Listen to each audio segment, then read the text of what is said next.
Backpacking on Kauai's Kalalau Trail is the ultimate hike, the most famous in all of Hawaii and known around the world. The trail, once the footpath of ancient Hawaiians, is 11 miles each way along an incredible isolated coastline. Starting at Kauai Beach, the trail winds in and out of 5 deep, lush valleys and up and down the towering sea cliffs. It's never level, always gaining or losing elevation.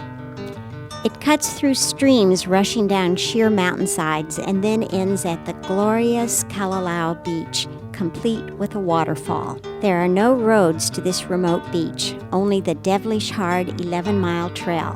But the hardships of the trail are masked by its pure beauty. Bev dreamed of hiking the Kalalau Trail for 20 years.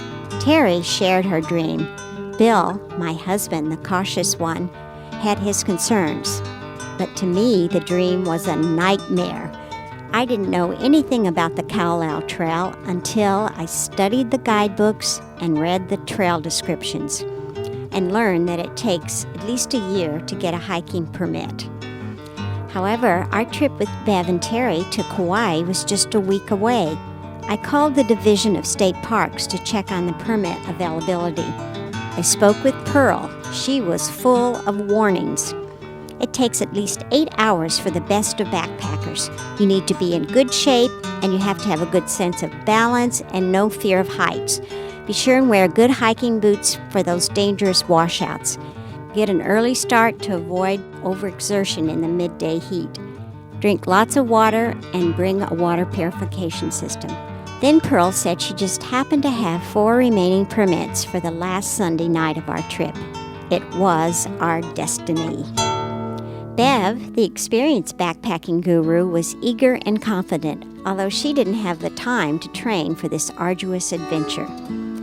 Terry, the youngest of the group, biked to work every day, so he felt ready. Bill's running, biking, and weekly hikes with his buddies made him good to go. I was the rookie, my very first backpacking trip ever. I was relying on my yoga and cycling to get me through. With her vast experience leading backpacking trips, Bev was our general. She took charge of the food and helped me organize my little pack. She gave me the light share of the food to carry pretzels and potato chips and crackers. She was a brilliant general. We made a pledge to each other. If one person isn't comfortable going on at any point on the trail, we'd all turn back. We also decided if the going got too tough, we'd stop halfway at the mile 6 camp to spend the night and then return the next day.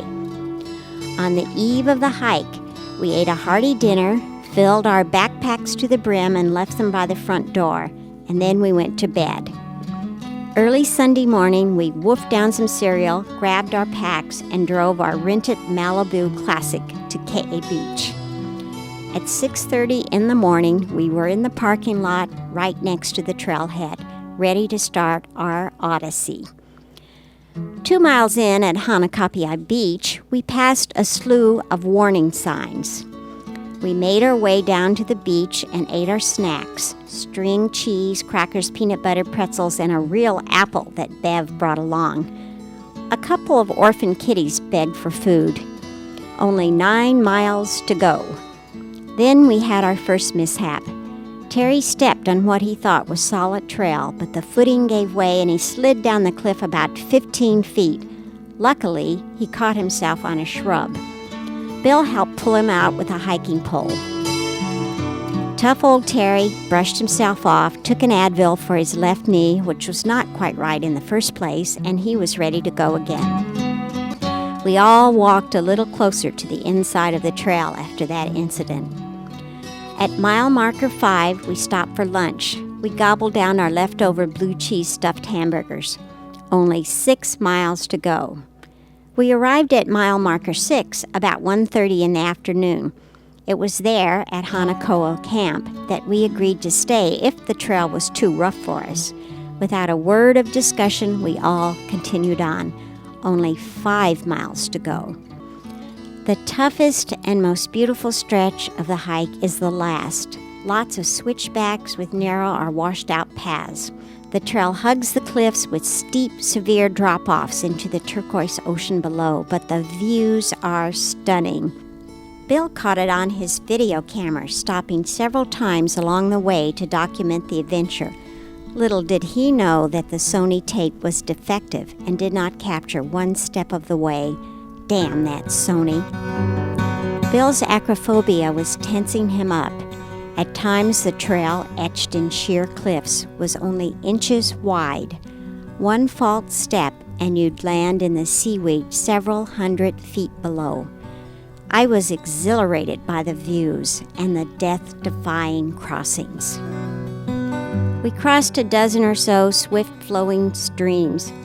I slipped on a rock and landed in the water. Me, the only klutz in the group, had to continue on with soaked, soggy, squishy boots. The deeper into the canyon, the more nude bodies we saw. They were gorgeous sun-browned bodies, and they were everywhere, on the trail, in the waterfalls, and beautiful pools, all in their 20s, looking like little nymphs. We each had our own personal technique to carry us on. The guys set their goals based on facts and data, mileage markers, and maps. Bev relied on her CD blasting the best of Tina Turner into her ears. We'd hear occasional outbursts of Proud Mary along the trail. I used chanting, a little walking mantra I picked up from Banu, my yoga teacher. Satanama, Satanama, Satanama. In some strange way, this mind-body connection coordinated with some breathing techniques energized me. At mile 9, I spotted Kalalau Beach. Like a mirage, a mile-long strip of golden sand backed by sheer cliffs. I was urged on by the fluted cliffs and the coastline beyond.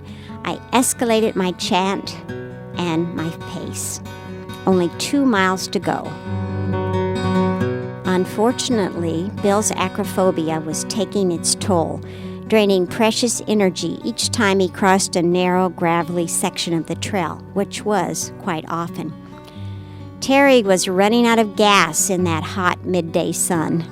Tina Turner had lost her power over Bev, but they all managed to gut it out.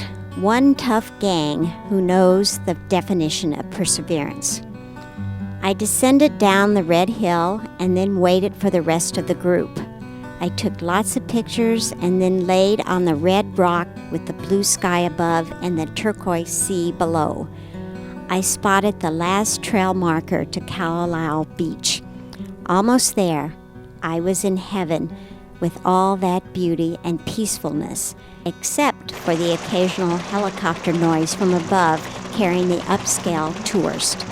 The only land access to this rugged coast is by foot on trail. Believe me, it's best to experience this place on foot. I saw my colleagues each make their way slowly down the steep red hill. They were easy to spot, the only ones not in their 20s. Bill came down first, looking very tired. I rarely see him like that. Then came Terry and Bev. They were both exhausted. I was much too chipper and annoying, I'm sure, to everyone. We walked the last half mile to Kalalau Beach together. We passed a few tents scattered among the palms and the gnarled koa trees. We unloaded our gear and walked down to a magnificent 100-foot waterfall, only a few yards away from our camp. It was pouring buckets of water from an upper tier into a rocky pool that was just great for bathing. I showered, fully clothed, taking my turn with the sexy young naked bodies. Terry and Bill were filtering water and glancing at the young babes from behind their dark sunglasses. Back at the camp, we struggled to construct makeshift tents, our true engineering feat. There was no joy or exhilaration at the old campsite, only exhaustion. Bev, nursing her mosquito bites and blisters from her new hiking boots, announced, "Next time, Nancy takes all the food." We ate dinner and washed dishes in the waterfall. Bill and I filtered more water. Everyone was dehydrated from the hot, humid, hard day. Terry, the scientist, marveled at how he consumed 6 liters of water that day and still required more. The sun was setting on the most beautiful beach in the world. I wanted to go for a little walk, but the idea was quickly vetoed. Before Terry went to sleep, he said, "Would any of you ever do this hike again?" I replied, "We get to do it all again tomorrow." Those were the last words spoken that night. I laid on my pad, listening to the sounds of the ocean surf and the powerful waterfall only a few feet away. I peered around the makeshift tent and saw a moonless black velvet sky loaded with the brightest stars ever. I pinched myself. I must be dreaming. Then morning came with the golden tones of the sun breaking through. Time to get up. We had coffee and bagels. I snapped a few pictures of a nude couple taking pictures of each other. We packed our stuff and headed out by 6:45 a.m., an older but wiser group. We disturbed a herd of wild goats having their breakfast. Later, we stopped to let 2 Nini birds cross the trail. It was another glorious sunny day. I was feeling strong and happy and thankful for such a grand adventure. And to think it was my first backpacking trip. Approximately 11 hours later and 11 miles, we were back at the parking lot. We did it. We are now members of that exclusive club who have hiked the Kalalau Trail.